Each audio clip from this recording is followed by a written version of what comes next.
I love Dark Souls, and I love Gwyndolin. He's easily the most interesting character in the lore. Well, at least the most interesting living character. In the first game.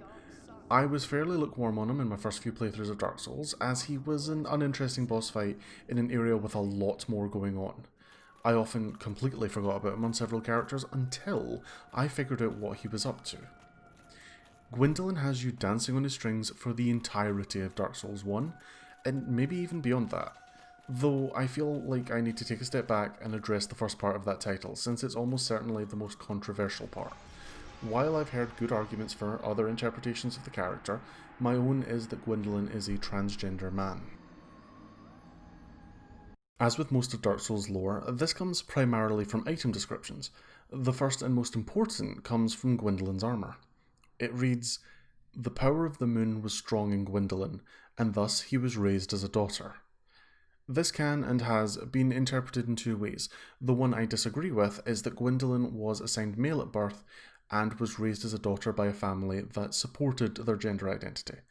My interpretation is that he was raised as a daughter is a textbook way of describing someone who was assigned female at birth but identifies as a man. The second part is the he in the item description. The game does this a lot, not only in the English version, but in the Japanese too. Gwyndolin has masculine pronouns in item descriptions and in dialogue. The Firekeeper in Anor Londo constantly uses he to refer to Gwyndolin, as does Yorkshire in Dark Souls 3, who also refers to him as her brother. If Gwyndolin identified as a woman, then both of these characters are constantly insulting him. This seems very unlikely, since the Firekeeper is devoted to Gwyndolin, and Yorkshire clearly has a lot of respect for him. Before I continue, I want to address that yes, Japanese media is problematic in its depictions of trans people. Trans people are frequently misgendered, and so it's not out of the realm of possibility that Gwyndolин's male pronouns are a result of that. While I think that my interpretation of Gwyndolin holds up, it would also make me quite uncomfortable if one of my favourite games constantly misgendered one of my favourite characters, and so I purposely interpret these pronouns as correct. So the next question here is, couldn't Gwyndolin just be a cis man who was treated like a daughter? And yes, that could be a possibility, and it would definitely highlight some seriously messed up abuse going on in the House of Gwyn. Not that he's the best father, but that's a whole other thing. The final piece of evidence I have is that Gwyndolin has clear and defined breasts. They aren't just the shape of his armour, because you can put his armour on a male character and there's nothing there. The game shows that Gwyndolin identifies as male, is treated as male, and yet has physical characteristics that are extremely unlikely to appear in a cis man. And while his physical appearance could be, and is, but I'll get to that, an illusion, there's no evidence of that, no moment where his appearance changes, even if the boss fight is triggered after killing the Guinevere illusion. If we start speculating that Gwyndolин's appearance is an illusion, then we might as well assume that every character is. In an interview, the game's director, Hidetaka Miyazaki, referred to an obsession with the idea of a maiden dancing in front of the moon. This is what the gods needed, and the role that Gwyndolin seemed to fit. Based on all of this, my interpretation of the character is that Gwyndolin was born as the perfect feminine representation of the moon, the perfect opposite to Gwyn's own representation of the sun. Gwyndolin had a great respect for his father, even going so far as to guard Gwyn's tomb after he goes off to link the fire, and accepted his role as a moon goddess. This mirrors the lives of a lot of trans people, who feel pressured into presenting as their assigned gender for the ease of otherwise difficult family. With Gwyn many centuries dead, and the rest of the family off doing who knows what, I like to think that Gwyndolин's use of male pronouns was a small thing he allowed himself, while still trying to fulfill his father's plans.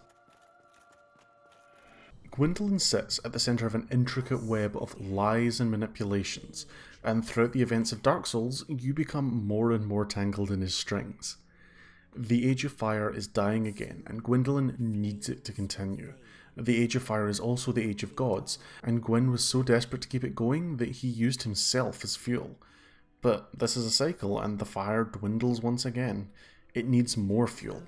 The entire purpose of the journey you take through Lordran is to become strong enough to fuel the first flame for as long as possible. Only the strong are truly worthy, because only the strong will keep the fire burning. Of course, grabbing random undead and trying to guide them would be a huge waste of time, as most of them would go hollow or abandon the quest. Instead, a rumour was spread to entice strong-willed, non-hollow undead into coming to Lordran and completing the first part of the path. Regrettably, I have failed in my mission, but perhaps you can keep the torch lit. There is an old saying in my family, thou who art undead art chosen, and thine exodus from the undead asylum maketh pilgrimage to the land of ancient lords. When thou ringeth the bell of awakening, the fate of the undead thou shalt know. Well, now you know, and I can die with hope in my heart. Oscar of Astora tells us that this saying has been passed down in his family, but the Crestfallen Warrior also references it, so it's clearly more widely known than Oscar believed. As for how the Crestfallen Warrior learned of the second bell, we don't know, though since Dark Souls is a game that puts shared knowledge at its forefront, he may have learned it from other undead he came across. Of course, none of those undead were successful in ringing both bells, in our world. The bells are protected by difficult environments and powerful bosses. Again, it's unclear whether those bells were placed deliberately, or whether they were chosen as a test due to their well-protected locations. It's even possible that the rumour started by itself and was seen as convenient. Whatever the reason, overcoming their defences and ringing them both brings you to the attention of those that crafted the test. Kingseeker Frampt slithers forth and starts complimenting you. Specifically, he spends a lot of energy explaining how important you are and how you're destined to succeed Gwyn. He doesn't know whether you can or not, only that ringing both bells proves that you've got a shot at it, but he also knows that willpower and purpose will keep you from going hollow. He also doesn't explain that your final fate isn't to succeed Gwyn as king, but as firewood. Considering that Frampt calls himself a friend of Gwyn, which is confirmed by Calf, and that he directly sends you to Gwyndolin, Frampt is either working with, or is another pawn of, Gwyndolin. Frampt sends you onwards, through Sen's Fortress and Anor Londo, and here's where our star comes in. Gwyndolin maintains a constant illusion over Anor Londo, and through his illusion of Guinevere, grants a Lord Vessel to worthy undead. If the chosen undead was truly inherently special, if they were some destined inheritor of the flame, then there would be no need to traverse the buttresses or fight Ornstein and Smough, but this is another step on the path. From here, Gwyndolin knows that you can open the path to the Great Souls. Though you have more options for which routes to take, they've all been plotted for you. Notice that I said a Lord Vessel rather than the Lord Vessel, for there is more than one. There seems to be a spare in Firelink Shrine. This makes sense, a backup in case the first recipient fails and the original can't be retrieved. Also of note in this room is the door that guards the kiln of the first flame. This is a door that refuses to open unless you give it 4 enormously powerful souls, a door that already requires the help of a primordial serpent to reach. What's the point of such a door except as an excuse to guide you towards challenges that will swell your soul and ensure you burn well? Back in Anor Londo, we have the opportunity to fight Gwyndolin by trespassing on his father's tomb. Except, not really. Even when we kill Gwyndolin, the illusion of Guinevere remains, because all we killed was another illusion. Gwyndolin holds the Lord Vessels, waiting for an undead to ring both bells and make it through the fortress and past the guards. He is aware that you are powerful, and he needs you to link the fire. It wouldn't make sense to kill you, or to risk his own life against you. And since you've not discovered the illusion of Guinevere, there is no reason to drop it. But can an illusion really put up a fight? Can an illusion have a soul to drop? Apparently so, because once you kill Guinevere and dispel the illusion, many of the enemies in Anor Londo vanish. All the huge knights are gone, as well as the Batwing demons, and at least one of the Silver Knights. We've been killing illusions all this time, and according to the later games, one of them was Ornstein. Ornstein and Smough's equipment in Dark Souls 3 states that Ornstein left Smough alone to guard Anor Londo. Smough's armour reads, "Grotesque armour associated with Smough, the last knight to stand in defence of the ruined cathedral." And Ornstein's armour reads, "In the Dragonless Age, this knight, who long guarded the ruined cathedral, left the land in search of the nameless king." It's not possible for Ornstein to have left the cathedral and have stayed to die to the chosen undead.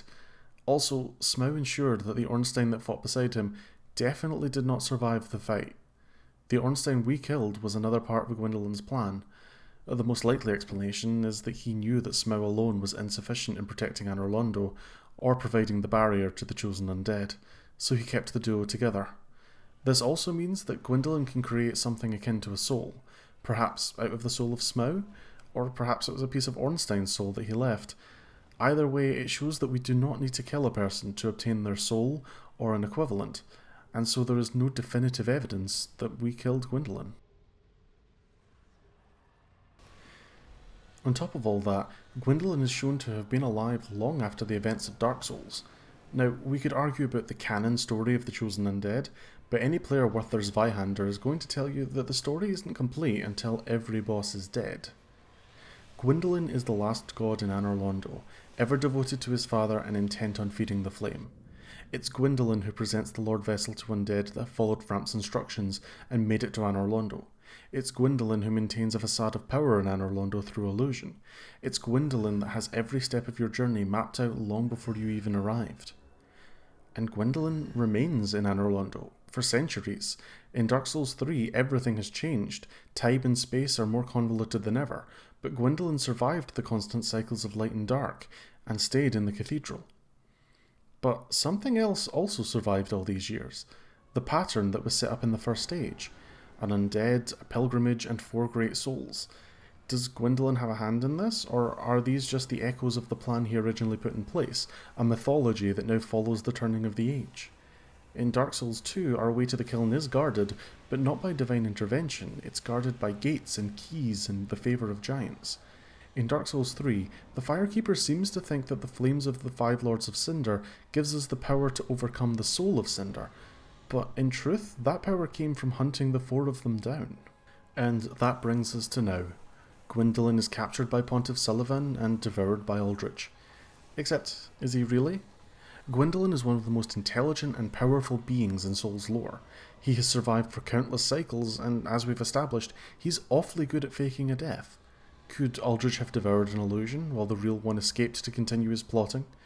The closest we get to objective truth in Dark Souls is in item descriptions. So as long as there isn't an item description stating outright that Gwyndolin died, he could still turn up again.